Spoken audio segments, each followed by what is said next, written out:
Welcome back. It's been a while since I made a video. Haven't had a lot of time.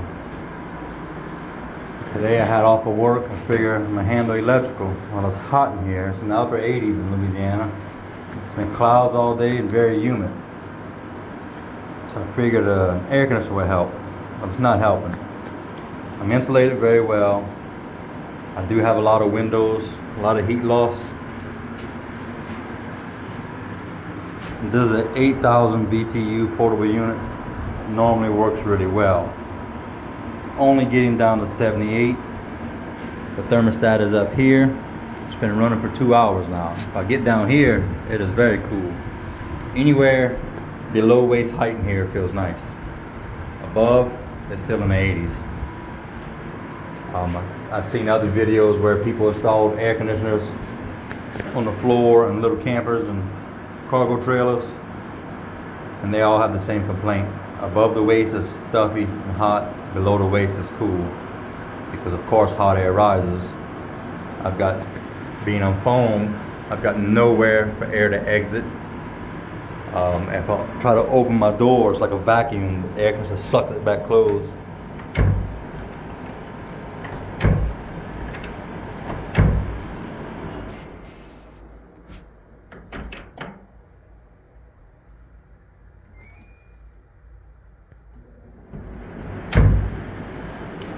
So this is since it's foam, it becomes a closed area, a conditioned airspace.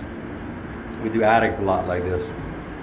It doesn't have a problem keeping cool because people's AC ducts bleed off, leaks cold air into the attic, and eventually it gets cold and it stays cold. Again, I think the problem I'm having, air conditioner is mounted too low. This hose is producing heat, it's radiating heat, so that's not helping. The hot air is going out the window. It's a temporary setup, but I think in order to make this work, I'm going to have to lift it higher, which is not going here. My original plan was a 5,000 BTU up there. If that air conditioner worked out, I was just gonna make a little spot for it to sit right here. It would be nice at night, and it will blow right on the bed. But as of right now, 78 is not comfortable. I like to sleep in the 70s at night. I can do warmer, but you know, we're spoiled for AC. Anyway, onto my electrical. This will be my shore power cable. There's a heavy duty, I want to say it's a 10-3 heavy duty cord, a 220 volt line. I'm going to be running 30 amps and 120 through it. My shore power plug doesn't come through the wall. I guess about knee high through the wall, and that's where my shore power is going to hook up for like an RV plug. And it just run up through the wall. It'll be behind the shower, over the ceiling, drop down. I have to build my counter here. My breaker box is going in this area. My battery box is going here, and my water tank's going on this side. Put all the weight in the center. And I'm probably gonna go with a window unit. I'm gonna have to try. I'm gonna try to elevate this one first. See what kind of difference that makes elevating it. If it makes a big difference elevating it, then I'm gonna probably just cut my hole. Because if I have to elevate that and have my weight higher, a 5,000 BTU window unit is lighter than that. My initial plan was to put a 5,000 right here, build a cabinet with the unit on the inside. So I am planning putting a 120 volt plug here that's dedicated to the air conditioner. I'm gonna have a little counter space here, mostly for like a dish rack, a sink, and then I'm gonna have a counter right here to put a stove. I do have a plug over the sink, which I don't really care for. I put this plug here because I was anticipating on that air conditioner getting the job done, to where my sink could have been all the way back here, further back. So I may have to move this plug, not certain yet. Got one more receptacle to install. I need to install a receptacle under the sink cabinet, because that's where my battery charger is going to go. So But when I plug in the shore power, I'm going to have power to my battery charger. I have a dimmable LED light, which is not hooked up. I'm going to have one 120 volt LED in the center of the boat. The rest of the lighting is going to be 12 volts.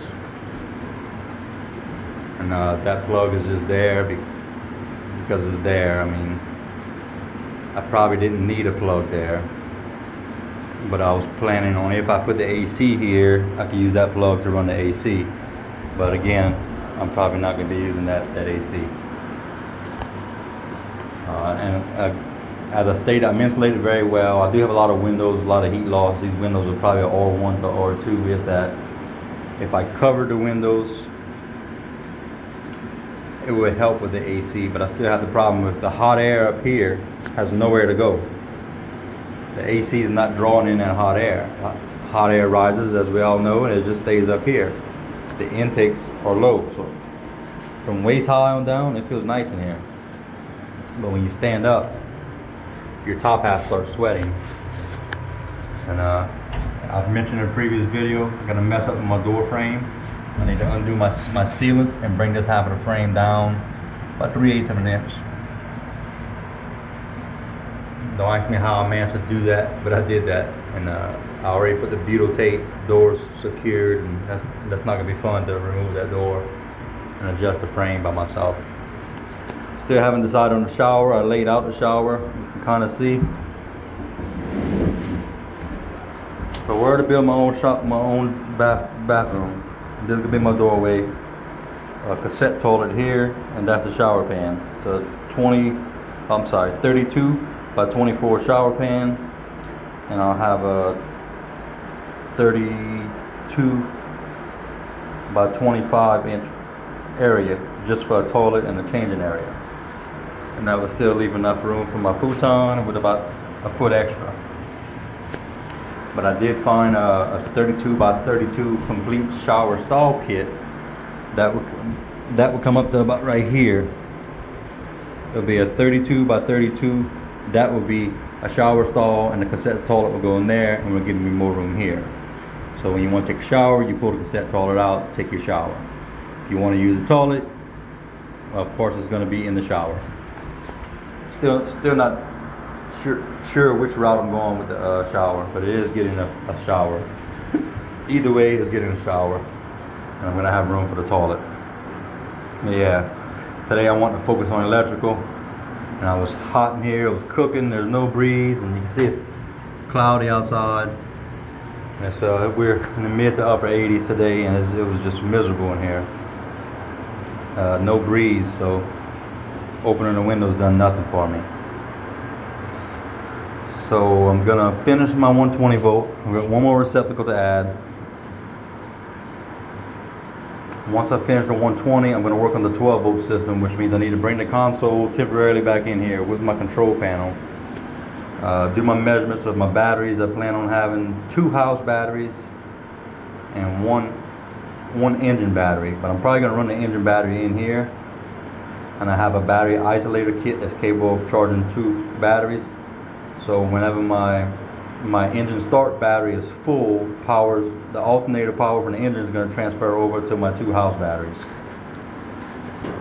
That's going to work until I install my solar. But 12 volt lighting, I have a lot of 12 volt stuff that's going to be ran in here, including a 12 volt water pump, 12 volt exterior lights, navigation lights, interior lights, floodlights, my radio, my chart plotter with Navionics. I have a backup camera that's going to be installed looking down over the engine, just so I can make sure she's pumping water. And it's going to be nice to have a backup camera for docking. I'm going to install the monitor somewhere up here. That's a 12 volt system. I have a 12 volt TV that goes in this corner, and I have a 5 volt TV antenna that goes on the roof. That runs off a USB from the TV that is 12 volts. So TV is not a necessity, but if I have it, I'm going to go ahead and put it in.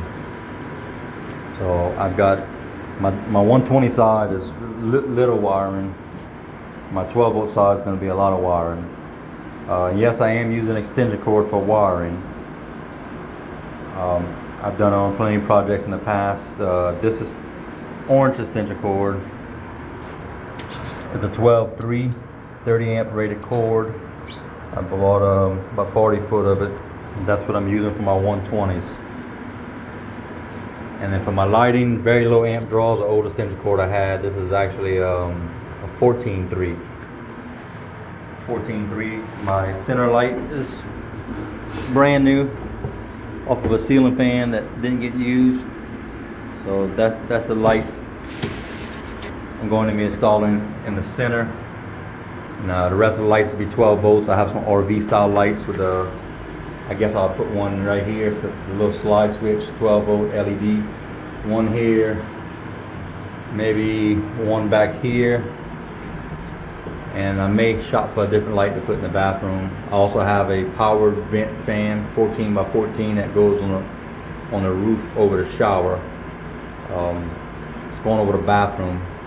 I kind of want to build my own shower, but I like the convenience of it's like $300 kit. It's already built, ready to go. That would save me a lot of fabrication time.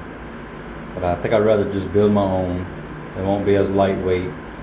But that way I could install my vent fan right here above the toilet. If I went with the other shower unit, the 32 inch is going to fall right here, which means I can't fit a 14 by 14 fan right here, which means it would have to be offset to this side, which is really not a problem. You know, I would just like the fan to be in the center of the shower if I had to put it in the shower. But I kind of didn't want the fan in the shower. I wanted it in the bathroom itself. So if I go with the ready-made shower, that becomes my bathroom, and the fan won't be centered. That's not a big deal to some people, but it bothers me to not have something centered. Just for appearance wise. But it's not going to hurt anything to have it offset. Not at all. So that's another 12 volt accessory I have to run. But yeah, that's where I stand. It's been a while since I posted a video. Let y'all see my mess. For a while I had water seeping in, and I couldn't figure out where it was coming from. I repainted the exterior, thought it was bleeding through my canvas, and it wasn't. We had a bad rain. I had water pile up on the back, both back corners. It was seeping in under my wall plate. And I do have silicone back there with a cover plate, but it just wasn't enough. So 3 days ago, not silicone, I used some Dynaflex 230. It's not silicone at all. It's a great product, but it takes 7 to 14 days to cure. Normally within 2 to 4 hours it forms a skin, and it holds up to normal humidity and water. Well, being I have this thing blocked up level, water puddles up on the front and rear. See, I removed some of it. You see, that's Dynaflex. This is 3 days old now. It's still soft. From right here to here, there's a water base. Dynaflex is water based. The water on the deck just piled up. I guess my drain hole got plugged up. And it was about a 1/4 inch deep of water right here sitting, and it just turned that Dynaflex into it was just a white puddle right here. All the Dynaflex was compromised on the front and the rear. So Dynaflex is a great product, but it cannot get wet for at least a week or two, because it's water based. The water slowly breaks it down and thins it out, and then it fails. But when it cures, Dynaflex is really, really good. So that's something to think about if you use Dynaflex. They make a Dynaflex Ultra and a Dynaflex 230. They both have about the same cure time. I really don't know what the difference is between the both of them. But I finally got my water stopped coming in. So before I insulate my floor, I want to run my electrical, because when I run my plumbing, my water tank is going to be under my futon right here. So when I do my foam insulation on the floor, which is probably be 1 inch foam board, I'm going to cut a track out for my water line to jump over to my sink. And then I need water lines to go to my shower. I'm not sure if I'm going to go on the floor with that, then up the wall into my shower, or go through my wall. And I also need to make a fill port. I have an RV style hookup for city water, so I need to figure out how to hook that up to where I can hook up city water without making a mess, to where the water is not gonna I want the city water where I can open a valve I can fill up my tank, and then I can close that valve, and then I'll be running off the city water pressure instead of using my 12-volt water pump system. I'm gonna have to do a little research how to do that properly. I've never done one, but it can't be that hard. And then once my electrical and plumbing is done, then it's time for interior. I'll probably do the floors last. But I'm gonna put Luan on the interior. I already have all the Luan paid for. It's been here for about 4 years. It's finally gonna get used. I can put the Luan, and then my floor, and then it's time for his test, his first test. You know, go out, spend a night. I guess I'll spend a night on land, make sure it's all right. And once I'm confident everything is operational and working, my trailer could probably handle a few launches. I'm maxed out on a single axle. I'm about 2,800 pounds right now, and I have a 3,500 pound axle, but plus the weight of my trailer, that puts me around 2,800 pound rating. So I'm pretty much maxed out on a single axle. So I think I'm gonna have to upgrade to a single 5,000 pound axle, or I think I'll just go ahead and upgrade to a double axle. It's $200 more I can put the double axle on versus the 5,000 pound. Which a 5,000 pound axle will be plenty for this, but a double axle is more stable, pulls better, it's more controlled for backing up.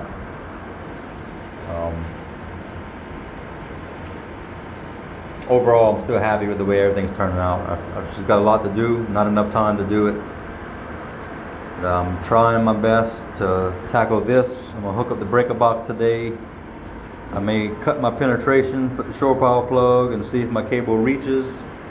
On my house over there's a little box with a receptacle. That's an RV plug hooked up to that. That's on its own 30 amp line. But I think my boat is too far back for that cord to reach. So when I put the boat here to work on, it wasn't planned to hook up the shore power. And it's a lot of work for me to take this off the blocks, put in the trailer, move this a few feet forward just for that cord to reach. But anyway, that's what I got going on. I rambled long enough. For those of you doing a project like this, research about air conditioners. 8,000 BTU should be more than enough. This is only 94 square feet, so technically a 5,000 BTU should be all this area needs. A 5,000 BTU is good for 150 square feet. A 8,000 is good for 250 square feet, up to 250 square feet. But this 8,000 mounted low is not doing the job. And this is a really good air conditioner. We use it for after hurricanes. That's the only reason I keep it. I bought this AC. It came with a sailboat I bought a few years ago, and in that sailboat I had the same issue. The AC was mounted on the floor. Whenever you stand up, from chest high, it was hot, and I assumed that was because the roof of the sailboat wasn't insulated. It was kind of double insulated. It had an inner shell, a 1-inch air gap, and then the outer shell, the hull. It provides some insulation. It had the same effect as having now. It was cool waist down, so if you lay down and went to sleep, it was comfortable on the boat. But if you stood up to do anything, it was very hot. So you know, research the pros and cons of air conditioners. I think I'd rather put a 5,000 BTU up high and give that a shot.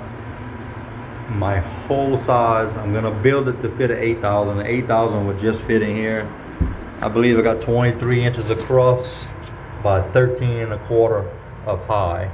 If I wanted more, I could remove this header. It would not be easy, but I can remove this header, and that would give me an extra 1.5 inches clearance. But I'm gonna cut this to where it'll fit. I'm gonna do measurements on 8,000. I think 8,000 is the same height as a 5,000. It's just wider and deeper. I'm gonna have to check that out. But I think I'm gonna prop that air conditioner up. We'll get a stool or a bench and put it up high and see what kind of difference that makes. But for 2 hours now, it's been holding 78. It's not getting any colder than that. And I think that has a lot to do with the positioning of the air conditioner. Even though these are made, it's a room air conditioner, it's made to leave that height and cool your room off. But it doesn't work like that in small spaces. See you on the next one. Any questions, comments, anything you'd like to say, appreciate it. And thank y'all for stopping by. And sorry it's been a while. I've been very busy with work. A lot of things going on. Built a few floating docks and a walkway. I do a couple deliveries on that. So I've just been terribly busy. No houseboat time. If you wanted the thickness of my foam, 2 inches of foam. This was pulled out of this cavity. I got 2 inches right there. About an inch and a quarter here, which I only asked for 1 inch on my walls, so I'm not complaining by any means. So I've got a good inch and a quarter, inch and a half on the walls. The ceiling has 2 inches. In most places 2 inches on the ceiling, so insulation is not my problem with the AC. Alright, again, see you on the next one. Thank y'all.